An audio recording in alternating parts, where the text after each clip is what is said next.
안녕하세요. 김상진입니다. 이번 학기는 대면 수업이 원칙이지만 3.1절, 선거 등 공휴일로 수업을 못하는 경우 이처럼 강의 영상을 녹화하여 보강으로 대체하고자 합니다. 첫 번째 노트입니다.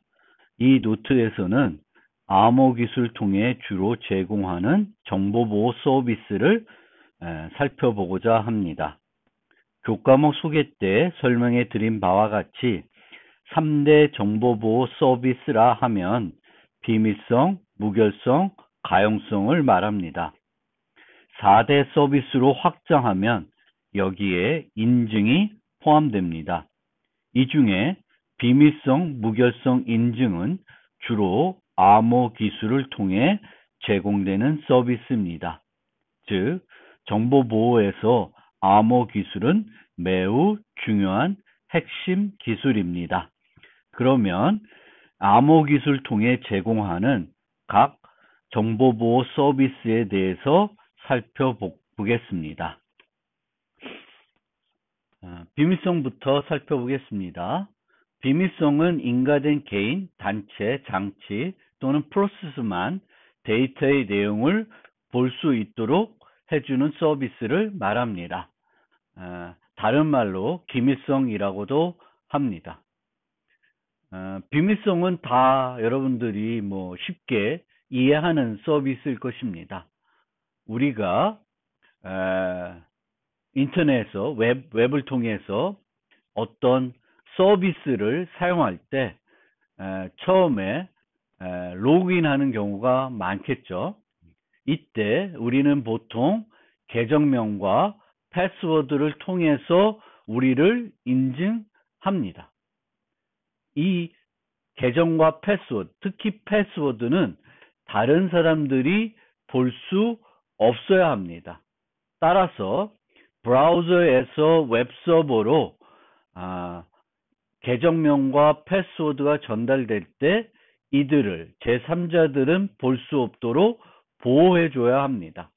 이때 사용하는 것이 비밀성 서비스가 되겠습니다. 데이터에 대한 비밀성을 제공해야 될 때 우리가 중요하게 고려해야 되는 요소는 비밀로 유지된 데이터의 중요도, 그리고 비밀을 유지해야 되는 기간을 고려해야 되는데요. 군대 같은데 또 정부 같은 데에서는 보안 등급이 있겠죠. 비밀 등급 1, 2, 3 이런 식으로 분류할 수가 있을 것이고요. 높은 등급, 더 중요한 정보일수록 더 안전한 장치를 이용해 가지고 비밀을 보장하고자 합니다. 또 비밀을 유지해야 되는 기간이 짧으면은 보안 강도를 낮출 수도 있습니다. 오랫동안 비밀을 유지해야 되면은 그만큼 강한 보안 강도를 유지해야 됩니다. 그 다음에 무결성 서비스를 살펴보겠습니다. 무결성은 비인가된 데이터의 변경을 발견할 수 있도록 해주는 서비스를 말합니다. 이 무결성과 비밀성을 비교해 보면 비밀성은 보장을 해줘야 되는 서비스예요.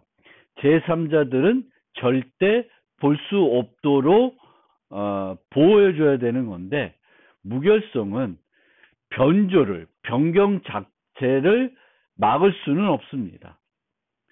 현실적으로 디지털 형태로 교환되는 데이터를 누군가가 수정을 못하게끔 하기는 어렵습니다. 쉽게 변경은 가능하다는 거예요. 그래서 무결성은 변경 자체를 못하게 방지하는 어떤 서비스가 아니라 변경됐으면 그 변경됐다는 것을 알 수 있도록 해주는 서비스가 되겠습니다. 인터넷 뱅킹을 할 때 나는 1,000원을 인출하고 싶었는데 10,000원이 인출되면 안 되겠죠. 1,000원을 이체하고 싶었는데 10,000원이 이체되면 안 되는 겁니다. 이렇게 이 데이터가 변조되는 것을 막을 수는 없지만 변조가 됐다 하면은 그 사실을 알 수 있게 하면은 여러 가지 문제를 막을 수 있습니다. 그것을 실행하지 않으면 돼요. 이체를 요청했는데 은행에서 그 요청 메시지를 받았는데 통신상에서 변조됐다는 것을 알게 되면은 이체 자체를 하지 않으면 되겠습니다. 여기서 변경이라는 것은 데이터가 새롭게 추가될 수 있고 기존 데이터가 삭제될 수 있고 또는 기존 데이터가 방금 말씀드린 것 예제처럼 수정이 될 수 있습니다. 1,000원이 10,000원으로, 10,000원이 1,000원으로 그런 서비스가 이제 무결성 서비스가 되겠습니다. 그 다음에 세 번째로 우리가 살펴볼 서비스는 인증입니다. 인증도 여러분들이 잘 이해하는 서비스가 될 것입니다. 인증은 주장된 것을 검증해주는 서비스입니다. 주장할 수 있는 거는 많이 있겠죠. 제가 교수다. 그럼 교수임을 검증하는 것도 인증이 되겠습니다. 그런데 우리는 보통 개체 인증이라는 것을 많이 인증하면 생각을 하게 됩니다. 김상진이면 제가 김상진인데 김상진임을 증명하는 겁니다. 그 증명은 신원증명 뭐 이런 개념이 되겠죠. 그런데 인증은 거기에 제한되는 것이 아니라 다양한 것들을 주장할 수 있는데 그 주장된 것을 검증하는 것, 확인하는 것을 인증이라는 것이고 반대로 서비스 측면에서 보면은 우리가 뭔가 주장하고 싶은 것을 상대방한테 확신시킬 수, 증명할 수 있게끔 뭔가 해줘야 되는 거고 검증자는 그 증명하는 것을 확인할 수 있게 속일 수 없이 확인할 수 있게 해주는 것이 바로 인증이 되겠습니다. 인증은 크게 그러면 우리가 보통 이 교과에서 살펴보는 그 서비스의 적용 범위는 주로 통신 프로토콜입니다. 그러니까 원격에 있는 사용자들이 메시지를 주고받아 가지고 어떤 서비스를 사용하는 거예요. 그리고 그 과정에서 인증이 필요할 수 있고 비밀성이 요구될 수 있고 무결성을 제공해야 될 수 있습니다.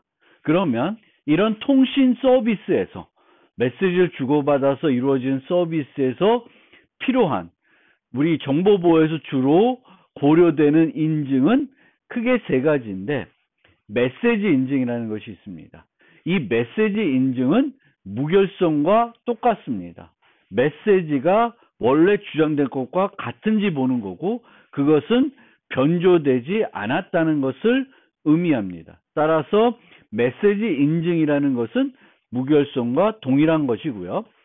메시지 원천지 인증이라는 것이 있습니다. 메시지 원천지 인증은 무결성에 플러스 그 메시지가 송신된 위치 또는 송신자를 검증하는 것을 말합니다. 그러니까 메시지 원천지 인증에는 무결성과 그 메시지를 보낸 측에 대한 검증까지 같이 포함이 되는데 보통 우리가 정보보호에서는 위치는 중요하지 않을 수 있습니다. 물론 서비스에 따라서는 위치가 매우 중요할 수도 있는데 보통은 우리는 어떤 서비스를 집에서 사용하든 학교에서 사용하든 학교에 있는 PC를 쓰든 뭐 PC방에 있는 PC를 쓰든 내가 원하는 서비스 인터넷 뱅킹을 하고 싶으면 할 수가 있어야 되는 거죠. 그래서 그런 물리적인 위치나 사용하고 있는 기기가 중요한 것이 아니라 그 기기를 실제 사용하고 있는 사용자가 누구인지가 더 중요할 수 있습니다. 물론 기기를 검증해 가지고 여러 가지 보완을 할 수도 있죠. 그래서 우리가 보통 뭐 어디 이렇게 출장을 간다. 그러면은 내가 어떤 컴퓨터를 안 쓸 거다. 그러면 이 컴퓨터에서 내가 요 기간 동안에 만약 이 기기에서에 대한 접속은 다 거부하게끔 뭔가 설정을 해 놓을 수 있습니다. 그런 것들은 그 위치 또 기기가 그 어떤 정보 보호에 중요한 역할을 하죠. 근데 일반적인 경우에는 그렇지 않는다는 거고요. 송신자가 검증이 안 되거나 또 이 메시지 원천지 인증은 메시지의 인증이 같이 포함된 것이기 때문에 송신자가 인증이 됐다 해도 메시지가 중간에 변조됐으면 그거는 메시지 원천지 인증이 되는 것이 아닙니다. 그 사용자는 그런 메시지를 보낸 적이 없는 거죠. 이 사용자는 이런 메시지를 보냈는데 이 메시지가 중간에 바뀌었다면 그거는 원천지 인증, 메시지 인증이 될 수가 없습니다. 그리고 이제 인증 중에 우리가 가장 많이 접하는 인증, 많이 이제 쉽게 생각하는 인증이 바로 객체 인증입니다. 패스워드를 이용해서 그 웹 서비스를 사용할 때 로그인할 때 쓰는 그것도 하나의 객체 인증하는 방법이 되겠습니다. 객체를 우리가 인증할 때 크게 세 가지 요소를 사용합니다. 그것을 영어로 말씀드리면 what one knows, 두 번째가 what one is, 세 번째가 what one have, 이렇게 세 종류인데요. 첫 번째 what one knows는 뭘 의미하냐면은 그 사용자만이 알고 있는 지식을 이용해서 인증하는 것입니다. 대표적인 게 패스워드, 또 핀 번호, 뭐 이런 비밀번호, 뭐 이런 것들이 다 여기에 속합니다. 두 번째는 what one is는 그 사용자만이 가지고 있는 독특한 어떤 특징을 이용해서 인증하는 것입니다. 주로 생체 인증, 생체 정보를 이용하는 것이 여기에 해당되겠습니다. 지문을 이용한다든지 홍채를 이용한다든지 얼굴을 이용한다든지 목소리를 이용한다든지 이런 것들이 다 what one is에 해당되겠습니다. 세 번째로는 what one have, 과거에 제일 많이 사용했던 것이 바로 what one have가 되겠죠. 우리가 기계적인 열쇠를 쓴다. 열쇠를 써서 방을 출입한다. 이거는 what one have가 되겠죠. 그 사용자만이 가지고 있는 열쇠. 또 출입 카드, 뭐 통장, 뭐 은행 카드, 이런 것들이 다 그 사용자만이 가지고 있는, 그 사용자한테만 제공이 된 어떤 거죠. 그것을 이용해서 그 사용자를 인증하는 것입니다. 그런데 인증은 이들 중 하나만, 또 한 가지만 사용하게 되면은 약할 수가 있습니다. 그것만 어떻게든 노출이 되면, 또는 그것만 확보를 하면은 쉽게 그 사용자를 대신할 수 있으니까 우리는 한 가지만 쓰지 않고 여러 가지를 사용해 가지고 인증을 하게 됩니다. 그래야 좀 더 안전하게 인증할 수 있는 방법이 됩니다.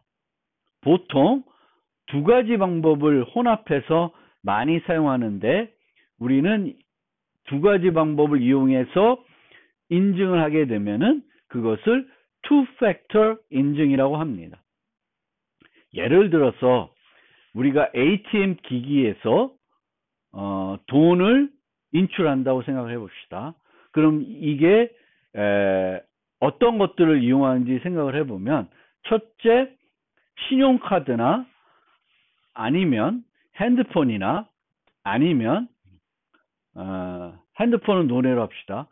그 신용카드나 옛날 방식으로 쓰면 신용카드나 통장을 집어넣어야 됩니다. 그 신용카드나 통장을 집어넣는 것은 what one have에 해당됩니다. 그 다음에 그것만 집어넣는다고 해서 돈을 인출할 수 있는 건 아니고 비밀, 핀 번호를 입력해야 됩니다. 4자리 또는 6자리 핀 번호를 입력해야 돼요. 그거는 what one knows입니다. 두 가지를 해야 돈을 인출할 수 있습니다. 그러면 이거를 two-factor 인증이라고 합니다. 그런데 만약에 이 같은 요소를 여러 개 사용한다고 했을 때는 two-factor 인증이라고 하지는 않습니다. 생체 정보 같은 경우에도 하나의 생체 정보만 이용하지 않고 두 개를 같이 쓰는 경우가 있어요. 지문과 목소리를 같이 쓴다든지 지문과 얼굴 인식을 같이 쓴다든지 그런 경우도 많습니다. 그런데 그거는 투-팩터 인증이라고 하지는 않습니다. 물론 하나를 쓰는 것보다는 두 개를 쓰는 것이 더 안전한 방법일 수 있습니다. 요즘은 인터넷 보면은 two-step identification, verification 이라고 하고 우리말로는 2단계 인증이라는 용어를 많이 씁니다. 그런데 이 2단계 인증은 투-팩터 인증은 아닐 수 있습니다. 똑같은 것을 두 번, 하나만 물어보는 것이 아니라 두 번 물어보는 것일 수 있습니다. 패스워드를 다른 거를 두 가지를 물어볼 수 있습니다. 그런데 보통 이제 구글 같은 데서 사용하는 2단계 인증을 살펴보면은 패스워드를 입력한 다음에 원타임 패스워드를 내 핸드폰으로 전달합니다. 그러면 내 핸드폰에 나타난 6자리 숫자를 다시 또 입력을 해야 돼요. 그러면은 이제 로그인이 되는 거죠. 이게 2단계 인증인데 여기서 이게 투-팩터 인증이 되기 위해서는 이 패스워드, 그 구글 서버에서 전달되는 그 6자리, 뭐 구글 서버에서 6자리가 전달되는 게 아니라 좀 더 안전한 값이 올 건데 그 값으로부터 이제 6개 값을, 그 6개의 수치를 보여주는 거죠. 사용자가 입력하기 편하게. 근데 어쨌든 그 전달해 오는 정보를 누군가가 가로챌 수 있으면은 이제 이 핸드폰 없이도 그거를 가로챌 수 있으면은 이제 투팩터 인증이나 보기는 어려운데 만약에 그게 가로채는 게 불가능하다라고 전제를 하고 이 핸드폰은 내 핸드폰 아니면은 내 기기, 내가 등록해 놓은 기기가 아니면은 안 된다 그러면은 투팩터 인증이 될 수 있죠. 그러니까 내가 소유하고 있는 기기와 내가 생각하고 내 머릿속으로만 알고 있는 패스워드 두 가지를 이용했죠. 첫 번째는 패스워드 이용하고 두 번째는 이 기기를 이용한 인증이니까 그 자체로는 이제 투팩터 인증이라고 할 수 있습니다. 그런데 기기를 쓰지 않고 어떤 2단계 인증이냐면은 메일로 전달된 그 6자리 숫자를 입력하게끔 하는 경우도 있습니다. 그러면 그거는 이제 투팩터 인증이나 보기는 어렵습니다. 사용자의 패스워드와 또 그 사용자의 메일 패스워드만 알면 그 접근할 수 있는 거죠. 그래서 그거는 이제 사용자만이 알고 있는 지식만 이용한 것이니까 투팩터 인증이라고 보기는 어렵습니다. 어, 지금까지 이제 그 4대 정보보호 서비스 중에 암호 기술을 이용하는 중요한 3가지 정보보호 서비스인 비밀성, 무결성, 인증에 대해서 설명해 드렸습니다. 지금부터는 그 4대 정보보호 서비스는 아니지만 중요하게 또 암호 기술 써서 제공하는 정보보호 서비스를 몇 가지 살펴보겠습니다. 첫 번째로 부인 방지 서비스입니다. 부인 방지 서비스는 개체가 지난 행위나 어떤 약속을 부인하지 못하도록 하는 서비스입니다. 뭔가 했는데 나는 한 적이 없다 라고 부인할 수 없도록 해주는 서비스입니다. 근거를 마련해 놔야 되겠죠. 예를 들면 나는 은행에 돈을 이체해 달라고 했었는데 난 그렇게 한 적이 없다 라고 부인을 할 수 있습니다. 그러면 누가 은행에서 그 일부러 그렇게 만든 건지 실제 공격자가 뭔가 한 건지 원래 그 사용자가 한 것인지 이제 뭔가 확인할 수 있도록 해줄 필요가 있겠죠. 그때 쓰이는 것이 부인 방지 서비스입니다. 메시지 송수신과 관련해서 이 부인 방지 서비스를 살펴보면 보통 우리가 송신자, 수신자가 직접 메시지를 주고받는다. 그러니까 두 사용자가 서로 메시지를 주고받는다고 생각을 해봅시다.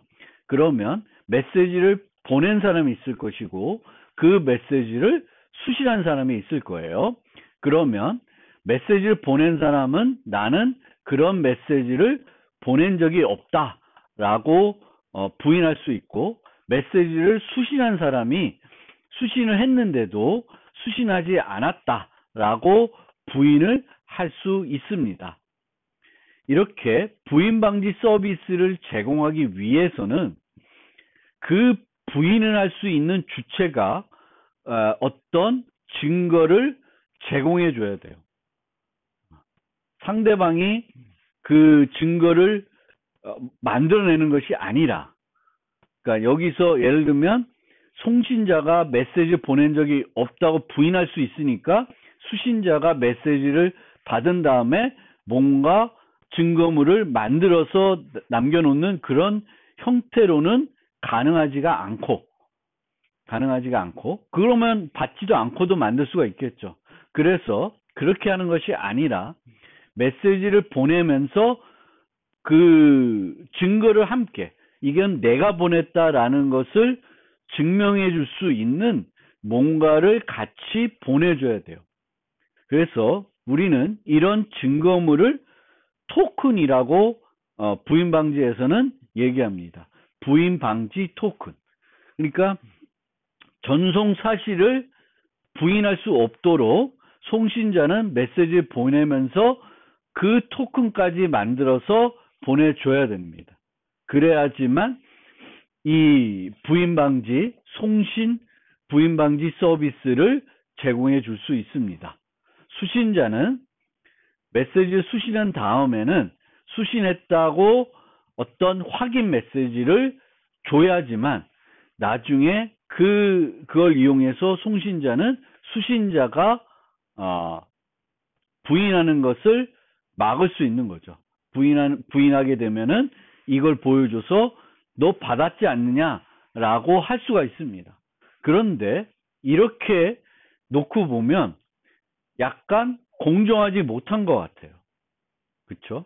송신자는 메시지를 보내면서 부인 방지 토큰을 같이 줬어요. 그러면 송신자는 나중에 이 메시지를 보냈다고 부인을 할 수 없습니다. 수신자는 받은 다음에 이 메시지를 받았다는 것을 증거를 토큰을 만들어서 NRR 토큰을 만들어서 송신자에게 줘야 되는데 안 줄 수가 있죠. 그러면 뭔가 송신자는 줬는데 수신자는 안 준 그런 형태가 될 수 있습니다. 이것은 문제가 될 수도 있죠. 그런 데서는 이런 방식을 쓸 수 없고요. 다른 방법을 써야 됩니다. 그래서 이제 등장하는 개념이 fair exchange라는 개념도 있습니다. 그래서 한쪽만 줄 수 없고 다른 쪽도 주지 않으면 이쪽도 안 주는 그런 형태의 어떤 서비스를 만들어낼 수 있고, 그러면 좀 더 서비스가 복잡해질 수 있습니다. 그래서 하지만 보통의 이 통신 메시지는 서로 동시에 주고받는 형태로 이루어지지는 않습니다. 한쪽에서 메시지가 오면 거기에 대해서 반응해서 또 메시지가 가고 이러는 거예요.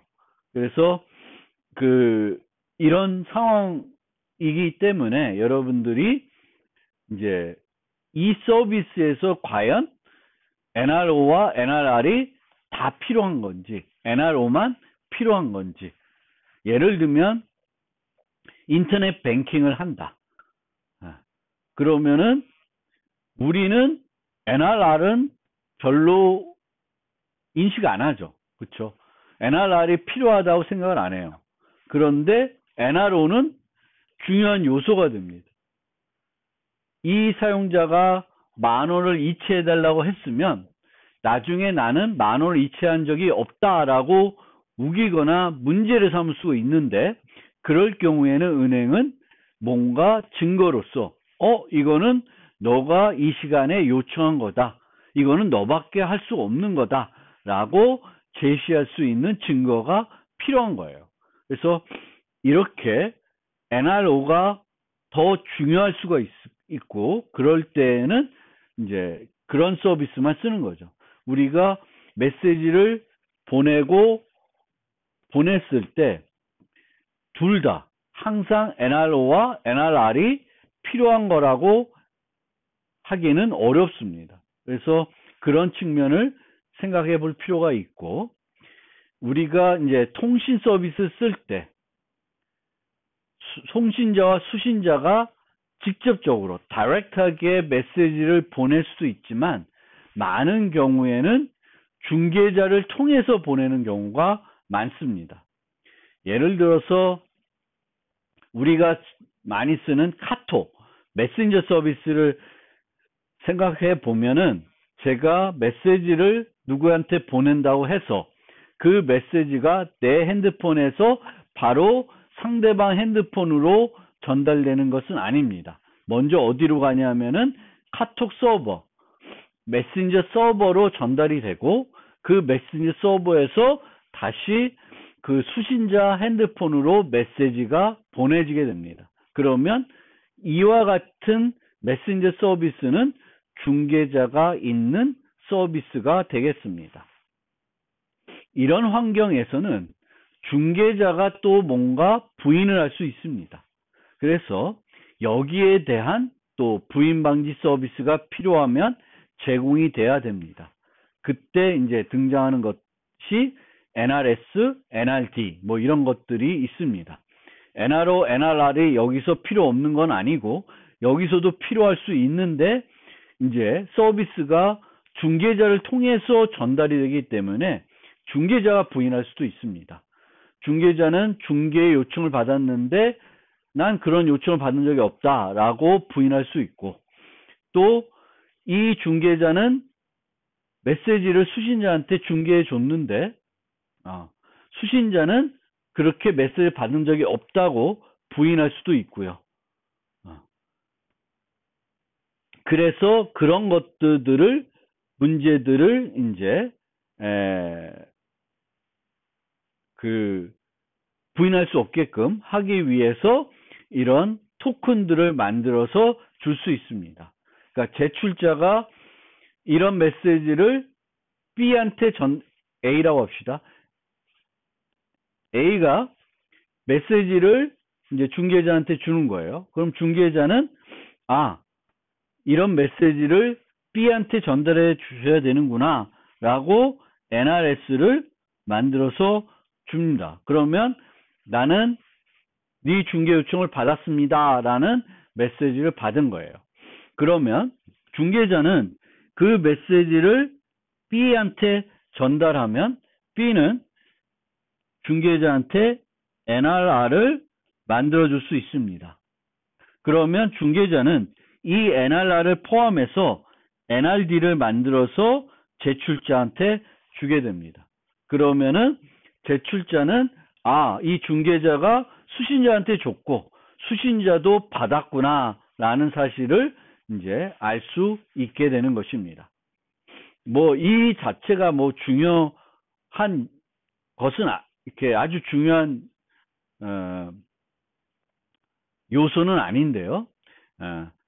여기서 좀 말씀드리고 싶은 거는 두 가지입니다. 첫째는 부인 방지는 그 부인을 할 수 있는 주체가 증거를 남겨야 됩니다.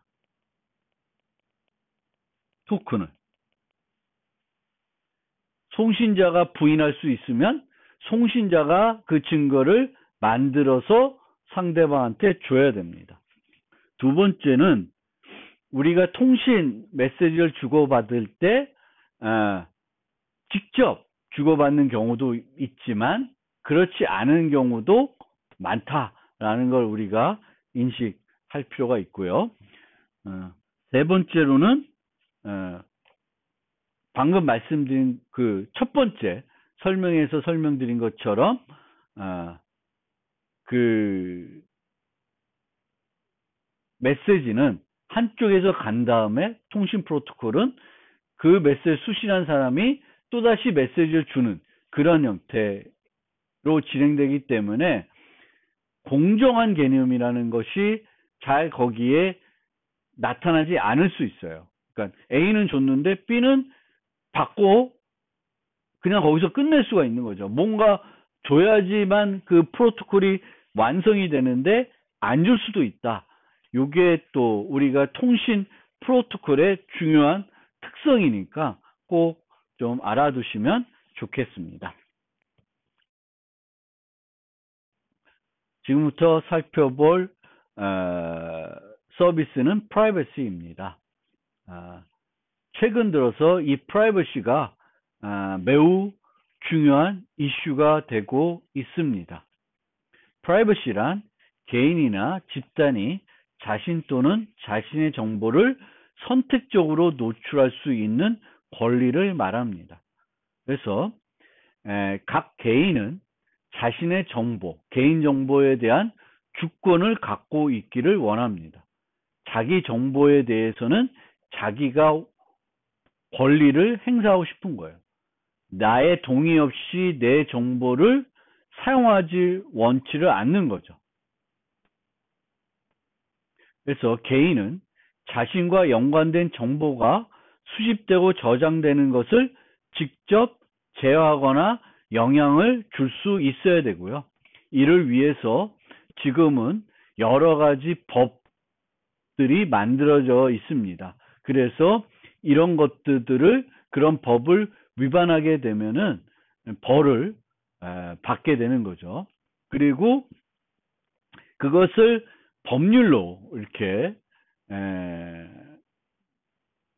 강제화할 수도 있겠지만 이제 기술로도 우리가 서비스를 사용하면서 여러 가지 프라이버시가 노출되는 것을 막아줄 수 있게끔 하고 싶은 것이 바로 이제 암호 기술에서 살펴보고자 하는 거죠.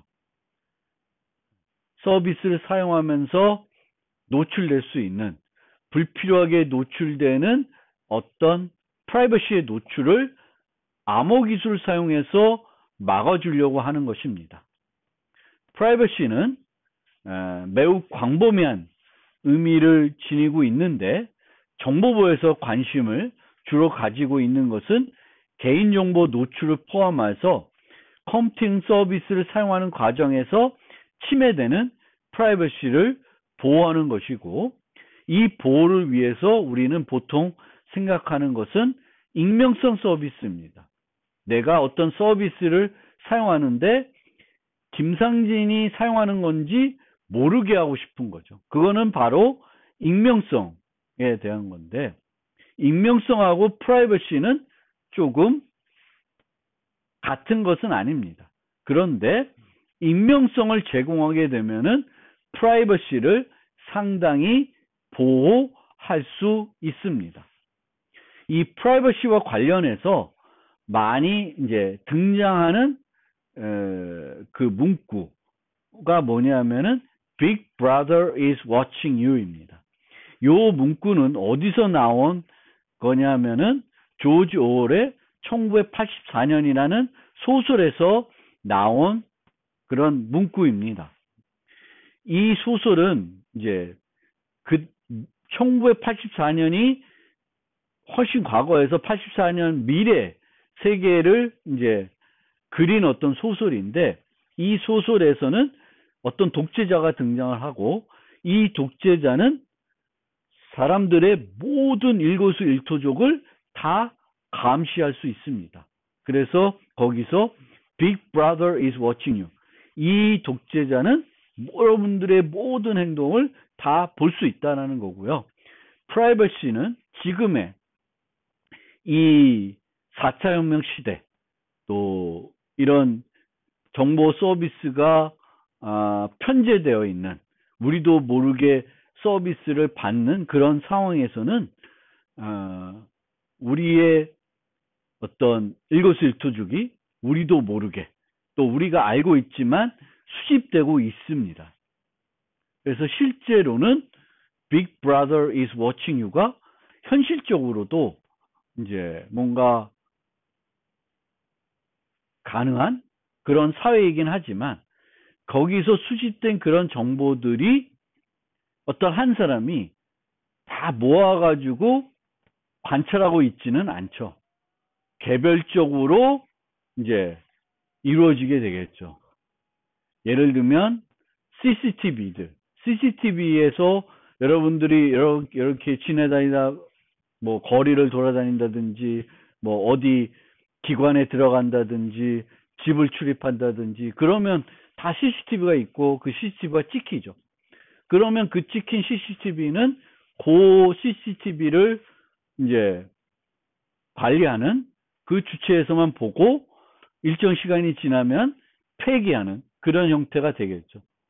그런 수집된 CCTV에 수집된 정보들이 다 예를 들면 한 곳으로 모아서 어떤 기관이 그걸 모든 일거수일투족을 사람별로 분류해서 가지고 있게 된다. 그럼 진짜 Big Brother is watching you가 되는 거죠.